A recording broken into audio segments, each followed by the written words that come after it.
Before discussing the implication on auditor's report in respect of that going concern, ठीक है, first have a brief look in this chart, ठीक है।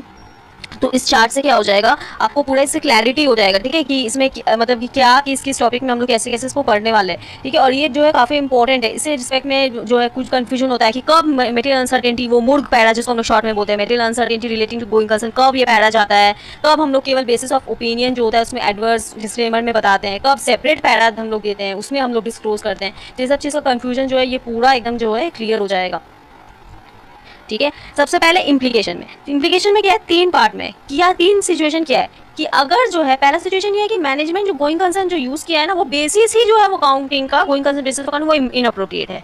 पहला ये है सिंपल, पहला अगर गोइंग कंसर्न बेसिस उसका इनअप्रोप्रिएट हो, सिंपल इसमें क्या आ जाएगा, एडवर्स ओपिनियन, ठीक है। अब इसमें जो है मैं ये चीज़ क्लियर कर दूँ, अगर इसमें कोई डाउट आ रहा हो कि इसने इसका डिस्क्लोजर दिया है या डिस्क्लोजर नहीं दिया है, तब क्या करेंगे, इसमें डिस्क्लोजर का सवाल ही नहीं आता, स्ट्रेट फॉरवर्ड ये चला जाएगा, एडवर्स ओपिनियन इसमें देगा। अगर मैंने इसको गोइंग कंसर्न ही इनअप्रोप्रिएट है उसका असेसमेंट, ठीक है, तो उस केस में क्या होगा, सिंपल इसका एडवर्स ओपिनियन जाएगा। कोई इसमें सेपरेट पैरा का कंसेप्ट नहीं, इसमें जो है हम लोग क्या करते हैं, इसमें एडवर्स ओपिनियन देगा, फिर basis of adverse opinion, on the basis of adverse opinion as we know, हम लोग ओपिनियन का जो है उसके क्यों ये ओपिनियन दे रहे हैं, क्या रीज़न है उसका, किस में बताते हैं हम लोग, वो बेसिस ऑफ ओपिनियन पैरा में बताते हैं। अब वो कैसे क्या बताएंगे वो हम लोग जो है डिटेल में देखेंगे, ठीक है। ये मैं आपको बस ओवरव्यू दे रही हूँ ताकि आपको ये टॉपिक ईजी लगे। तो सिंपल वो बेसिस ऑफ एडवर्स ओपिनियन में बताएगा इसका रीज़न, ठीक है।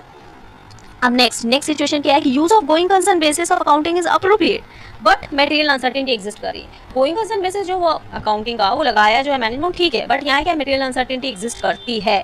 अब इसमें 2 सिचुएशन आती है कि मटेरियल अनसर्टेनिटी एग्जिस्ट करती है तो उसमें जो है एडिक्वेट डिस्क्लोजर जो है मैनेजमेंट ने कर दिया है अभी डिस्क्लोजर, और या तो एडिक्वेट डिस्क्लोजर मैनेजमेंट में नहीं किया है, ठीक है। अब डिस्क्लोजर की बात अब भी हम लोग ऊपर पर है कि मटेरियल इवेंट्स का कंडीशन है, मटेरियल अनसर्टेनिटी एग्जिस्ट करती है नहीं करती है, ठीक है। अकॉर्डिंगली कैसे क्या डिस्क्लोजर जाता था वो हो गया, बात खत्म। तो यहाँ पे उसके हिसाब से जो अलग अलग बाइफरकेट करना है कि उस अकॉर्डिंगली क्या होगा, ओपिनियन भी डिफर करेगी। तो अगर जो है यहाँ पे उसमें क्या है, मटेरियल अनसर्टेनिटी जो है इज, ठीक है, not made if adequate disclosure जो है in respect of that material uncertainty, ठीक है, मटेरियल अनसर्टेनिटी एग्जिस्ट करती है और उसके बारे में जो है डिस्क्लोजर भी नहीं दिया गया है फाइनेंशियल स्टेटमेंट। तो सिंपल इसमें क्या चला जाएगा, इसमें जो है क्वालिफाइड या एडवर्स ओपिनियन जो है ऑडिटर दे देगा। इसमें या क्वालिफाइड या एडवर्स ओपिनियन जो है वो दे देगा, अकॉर्डिंगली वो in the basis of qualified और एडवर्स ओपिनियन पैरा में वो मेंशन कर देगा, ठीक है।